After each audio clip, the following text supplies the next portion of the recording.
কারো জীবন থেমে থাকবে না। আজকে এখানে আমি না আসলে আমার জায়গায় আরেকজন বক্তা আসতো। আপনি যেখানে দোকানদারি করে সেখানে দোকানদারি আপনি না করতে পারলে নতুন কর্মচারী নিয়োগ হবে। যে বাসায় ভাড়া থাকেন সেখানে নতুন ভাড়াটিয়া উঠবে। আমাদের জন্য কি দুনিয়াদারি বন্ধ হয়ে যাবে?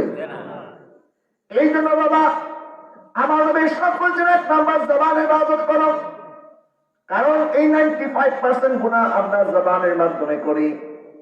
এই জবান দিয়ে আমরা মানুষকে কষ্ট দিয়ে কথা বলি, মানুষের বিপদ করি, পরনিন্দা পরচর্চা করি। আবার ব্যবসার মধ্যে আমরা মিথ্যা কথা বলি। মনে রাখবেন, ব্যবসার মধ্যে আপনি টাকা ইনকাম কথা করলেন এটা বড় কথা নয়, বরং ওই টাকার মধ্যে আল্লাহ দেওয়ার বরকত আছে কিনা এটাই বড় কথা। কথা বলেন ঠিক কিনা? অনেক টাকাওয়ালা পয়সাওয়ালা দেখছি, ছেলে পেলে মানুষ পায় নাই, বাবা টাকা কামাই করছে, পোলাপান আরেক দিক দিয়ে উড়াই দিচ্ছে। আবার বাপ মরার সাথে সাথে সম্পদ নিয়ে কারাকারি মারামারি আছে না নাই?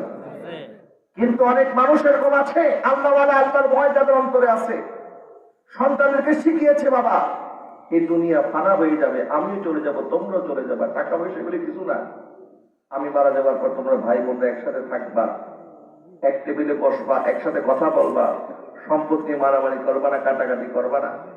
এরকম করে সন্তানদেরকে বুঝিয়েছে। দেখা যায় যে ওই মানুষটা মারা গেছে, মানুষ যে একটা মারা গেছে এটা নিয়ে কোনো কাউজাও নাই, কোনো এত উচ্চ বাচ্চ নাই, কারণ সন্তানরা এই সম্পদ নিয়ে ভাগাভাগি নিয়ে কোনো মারামারি কাটাকাটি করে না।